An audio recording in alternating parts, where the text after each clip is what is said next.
प्रभु तेरी वाणी जीवन की रोटी, नैनों की ज्योति अंधेरा मिटाती।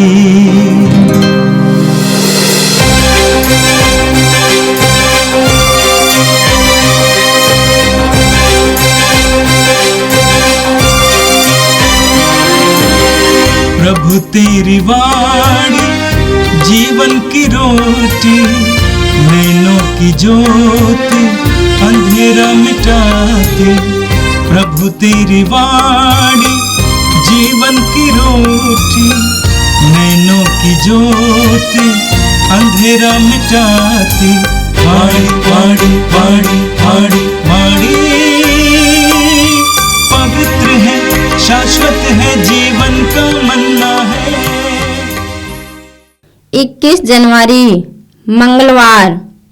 पहला पाठ इब्राहियों के नाम संत पौलुस का पत्र, अध्याय 6, पद संख्याएं 10 से 20 तक।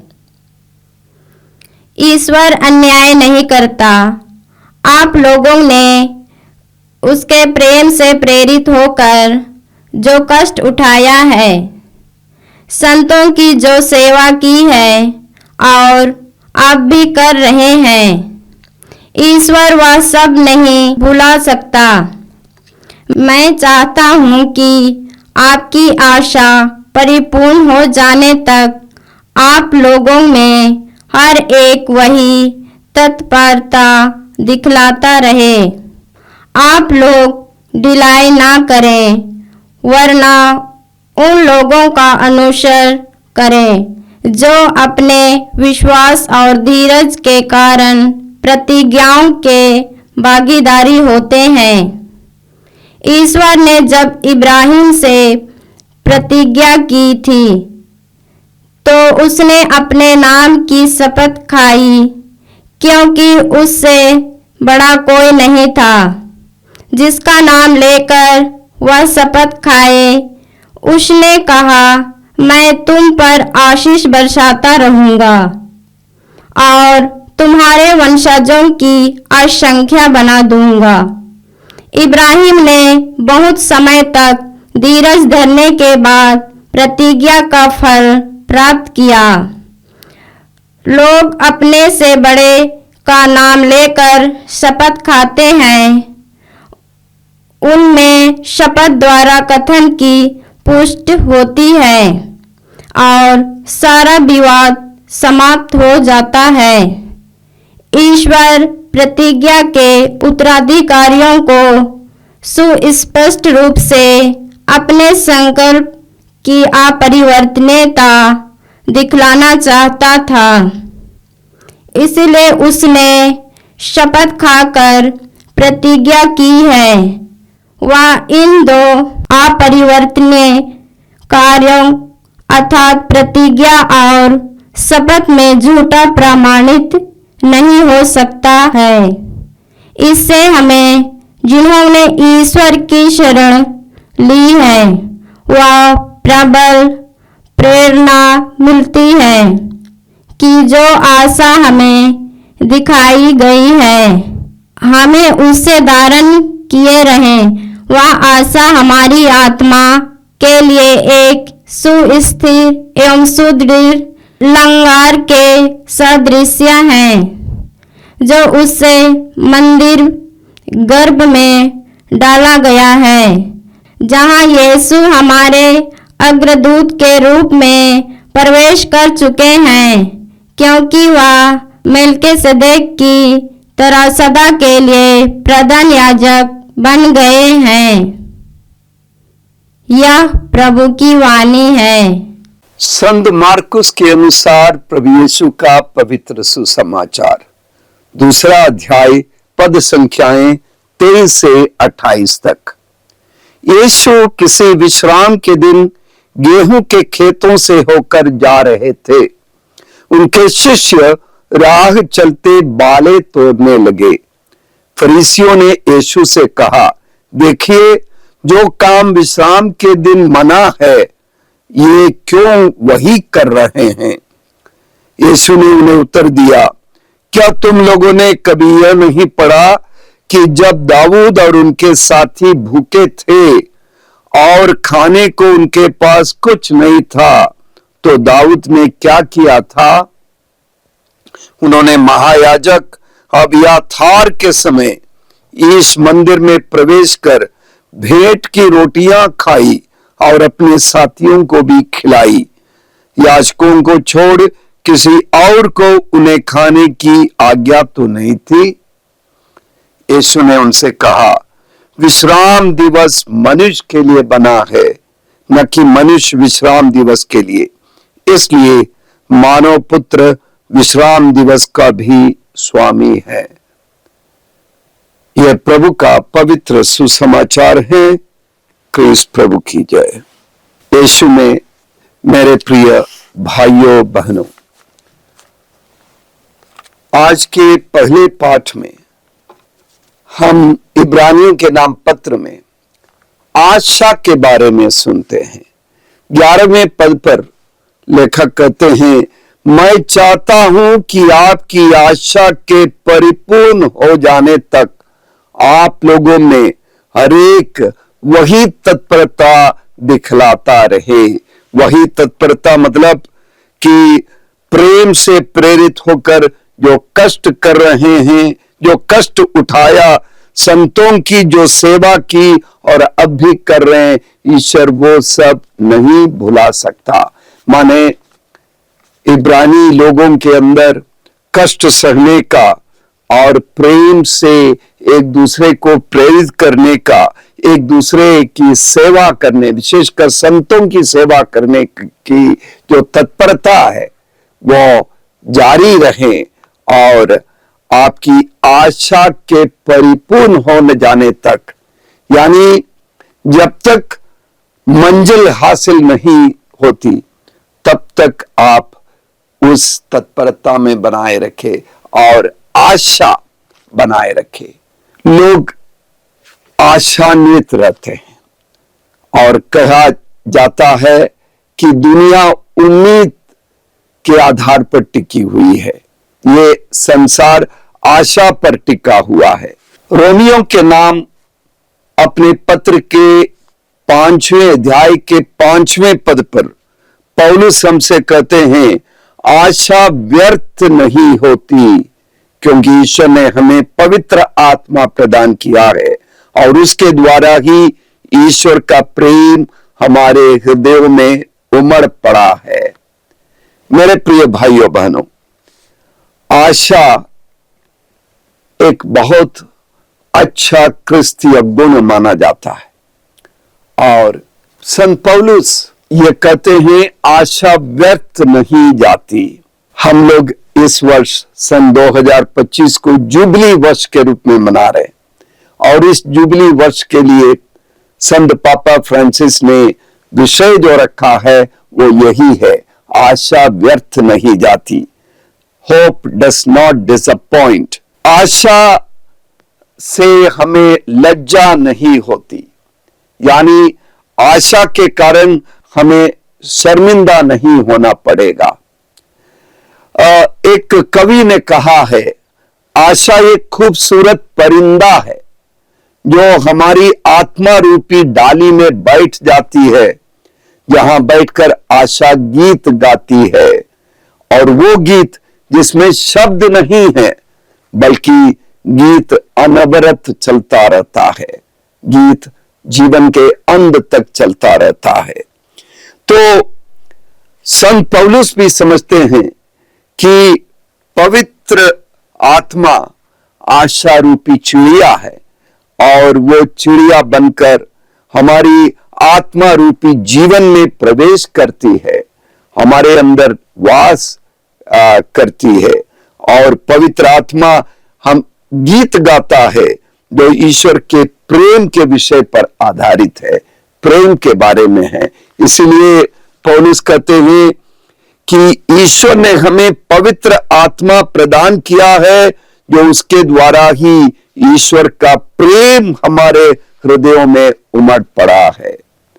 तो जब इब्रानियों के नाम पत्र में हम ये सुनते हैं कि मैं चाहता हूं कि आपकी आशा के परिपूर्ण हो जाने तक आप लोगों में हर एक वही तत्परता दिखलाता रहे, यानी प्रेम करने का, परोपकार करने का, संतों की सेवा करने का, जरूरतमंद लोगों की सेवा करने की तत्परता दिखाए।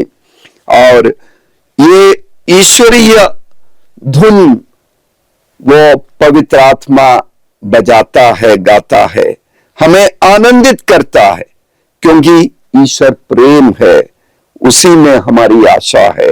जुबली का अर्थ यह है कि हम सब कुछ का मेल मिलाप कर ले, जो बिखरा है उसे जोड़े, जो टूटा है उसे जोड़े, मेल मिलाप लाए और सब कुछ को दुरुस्त कर ले।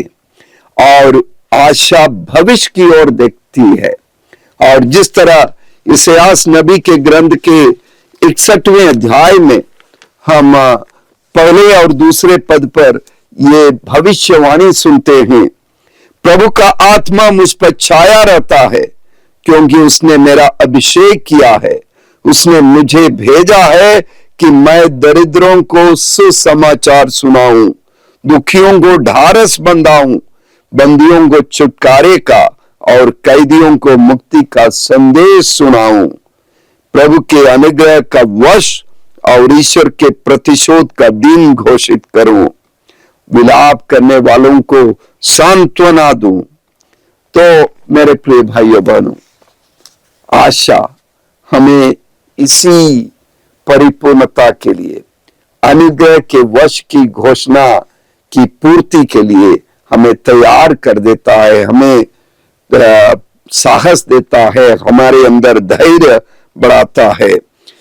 प्रभु के अनुग्रह की वर्ष की भविष्यवाणी को पूरा करने का ये अवसर है, जिसे हम बड़ी आशा के साथ प्रतीक्षा कर रहे हैं।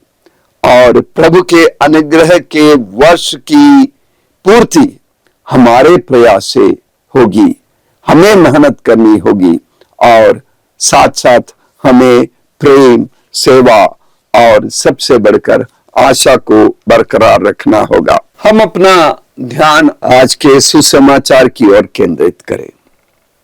आप लोग इन दिनों जब हम राह चलते, किसी कार्यालय में जाते, किसी के घर में जाते, किसी संस्था में जाते हैं, तो अक्सर वहां लिखा रहता है कि आप कैमरे की नजर में हैं या आप सीसीटीवी कैमरे की नजर में हैं। अंग्रेजी में लिखा रहता है you are under the surveillance of CCTV camera, और चारों तरफ कैमरा। ये एक आधुनिक उपकरण है जिसके माध्यम से हमारे ऊपर नजर रखी जाती है कि हम कोई गलत काम ना करें, किसी तरह का अपराध ना करें, किसी तरह की चोरी ना करें, कोई गलत काम ना करें। आज के सुसमाचार को पढ़ते हुए हमें लगता है कि ये सीसीटीवी कैमरा केवल आधुनिक जमाने में नहीं, बहुत पहले से है। और आज के सुसमाचार में हम पढ़ते हैं कि यीशु खेतों से, विश्राम के दिन गेहूं के खेतों से होकर जा रहे थे और उनके शिष्य राह चलते खेतों से गेहूं के बाले तोड़ने लगे। और उस समय का जो सीसीटीवी कैमरा है, यानी वहां के फरीसी लोग, शास्त्री लोग उन शिष्यों, यीशु और उनके शिष्यों के पीछे पड़े हुए हैं और वे शिकायत करते हैं। फरीसियों ने यीशु से कहा, देखिए जो काम विश्राम के दिन मना है, ये क्यों वही कर रहे हैं। तो हम ये नियम है कि विश्राम के दिन गेहूं के बाले नहीं तोड़ना है। नियम के स्पष्ट रूप से नियम लिखा हुआ है विधि विवरण ग्रंथ में, उसके 23वें अध्याय के 25वें पद पर लिखा है, तुम अपने पड़ोसी की दाखबारी जाकर वहां जितना चाहो अंगूर खा सकते हो, किंतु अपनी टोकरी में कुछ नहीं ले जा सकते। यदि तुम अपने पड़ोसी के अनाज के खेत से होकर निकलो तो हाथ से बालों को तोड़कर खा सकते हो, किंतु अपने पड़ोसी के खड़े खेत में हंसिया नहीं चला सकते। तो विधि विवरण ग्रंथ में बालें तोड़ने की अनुमति है, लेकिन खड़ी फसल पर हंसिया नहीं चला सकते, ये इसकी मनाही है। पवित्र ग्रंथ बाइबल इस तरह के बहुत सारे नियमों का एक संग्रह है। हमारे पास मूसा के 10 नियम हैं और विधि विवरण ग्रंथ में अन्य तोरेत के अन्य पंच ग्रंथी में हम अलग अलग तरह के नियम पढ़ते हैं और इन सब को जोड़कर, लेकिन इसके अलावा यहूदियों के पास एक और ग्रंथ था जिसका नाम है तालमुद, 24 अध्यायों का ग्रंथ, और उसमें बताते हैं कि 613 अलग अलग कानून लिखे गए हैं और उसमें से ये कानून है कि खेत में से जाते समय बालें नहीं तोड़ सकते, उसे खा नहीं सकते हैं। और जो पवित्र ग्रंथ बाइबल के नियम से भिन्न है, इतने सारे नियम है यहूदियों के बीच में, वो 613 नियम, इतने कुछ नियम इतने हास्यास्पद है कि जैसे यदि आपने कोई वस्तु एक हाथ से ऊपर फेंका, उस हाथ से आप उसे पकड़ सकते हैं, लेकिन दूसरे हाथ से उस वस्तु को पकड़ नहीं सकते, तो विश्राम के दिन की आज्ञा का उल्लंघन होगा। दर्जी अपने हाथ में सुई लेकर नहीं चल सकता, किसी चीज की बिक्री नहीं हो सकती, किसी चीज की खरीदी नहीं हो सकती, और गर्म चीज पर ठंडा पानी आप डाल सकते हैं, लेकिन ठंडी चीज पर गर्म पानी नहीं डाल सकते। यदि मोमबत्ती जलाई गई है तो उसे बुझाना नहीं चाहिए, यदि बुझी गई है तो उसे जलाना नहीं चाहिए। महिलाएं अपने आप को अपनी प्रतिछाया आईने में नहीं देख सकती, हाँ पुरुष देख सकते हैं, महिलाएं नहीं देख सकती, क्योंकि कहा गया है महिलाएं आईने में देखकर अपने सर पर कोई सफेद बाल देख लेगी तो उसे निकालने का प्रयास करेगी, तो बाल निकालना अपराध है, वो विश्राम दिन का उल्लंघन है। तो इसके अलावा महिलाएं जेवर नहीं पहन सकती, क्योंकि जेवर भारी है और लकड़ी जलावन वगैरह ढोना मना है। उसी तरह अपने गर्दन पर जेवर, चूंकि वो भारी है, उसे ढोना वो लकड़ी को ढोने के बराबर हो जाएगा। तो इस तरह इतने सारे निरर्थक कानून जिससे लोगों को परेशानी होती है, लोगों का जीवन बोझिल हो जाता है, इसी के आधार पर लोगों को तंग किया जाता है। और इसी कानून के रखवाले फरीसी है, शास्त्री है, उनकी खोजी निगाहें चारों तरफ है, कौन गलती कर रहा है उसे पकड़ लो, उसे टोको और उसे मनाही करो, और सीसीटीवी की तरह वे लोग लगातार काम कर रहे हैं। लेकिन इन सारे नियमों के साथ एक नियम ये भी है जिसका यही शास्त्री और फरीसी उल्लंघन कर रहे हैं। उन 613 तालमुद के कानूनों में एक ये भी है, आप विश्राम के दिन किसी का पीछा नहीं कर सकते, और ये फरीसी वही कर रहे हैं, यीशु और उनके शिष्यों का पीछा कर रहे हैं, उनकी गलती को ढूंढ रहे हैं। मेरे प्रिय भाइयों बहनों, यीशु ने इनके तर्क को, इनके जो आलोचना है, जो आरोप इल्जाम उन्होंने जो लगाया, उसका जवाब बहुत सही शब्दों में दिया और पुराने नियम से उदाहरण देकर किया। आज हमारे लिए यह सीख है, हम अपने आप से सवाल पूछिए, क्या हम अपने जीवन में दूसरों की बुराई खोजते हैं? क्या हम उनकी आलोचना करने में हमारा वक्त गंवाते हैं? यह मानवीय कमजोरी है कि दूसरों की बुराई पर हमारी नजर रखती है, हम उनके पीछे लगे रहते हैं और उनकी आलोचना करते हैं, लेकिन हम अपने अंदर वो ईश्वरीय गुण को पनपा सकते हैं, उसको प्रोत्साहित कर सकते हैं, जिसके द्वारा हम दूसरों को प्रोत्साहित करें, उनकी मदद करें, जीवन की अच्छाइयों को हम देखें, दूसरों के अंदर उनके सकारात्मक चीजों को देखें और उसे स्वीकारें और उसको अपनावें, और दोष ढूंढने की प्रवृत्ति, दोष को खोजने की प्रवृत्ति और दूसरे पर दोष लगाने की प्रवृत्ति को त्यागने की जरूरत है, बल्कि उसके बदले करुणा, प्रेम और अनुग्रह के साथ ईश्वर के अनुग्रह में हम अपना जीवन बिताएं। हम इन दिनों इस सप्ताह में कलीसियाई एकता का सप्ताह मना रहे हैं, 18 जनवरी से लेकर 25 जनवरी तक। एकता तभी संभव है जब हम दूसरों के अंदर अच्छाई देखें। अन्य क्रिस्तीय समूहों के अंदर भी बहुत सारी अच्छाइयां हैं, उनकी बुराइयां हमसे वे किस तरह अलग है, फर्क है, उससे ज्यादा उनके अंदर की अच्छाइयों को प्रार्थना करने की, उनकी तीव्रता को और धर्म ग्रंथ के बारे में उनकी जानकारी को, बहुत सारी अच्छाइयां, उन सारी अच्छाइयों को स्वीकार करते हुए उनके साथ, उनके सहयोग से एक साथ बैठकर परमेश्वर की स्तुति करने, ईश्वर से प्रार्थना करने, स्वयं के लिए, एक दूसरे के लिए, समाज के लिए अनुग्रह और करुणा और प्रेम के कारण बनने के लिए हम अपने आप को तैयार करें। आइए हम प्रार्थना करें।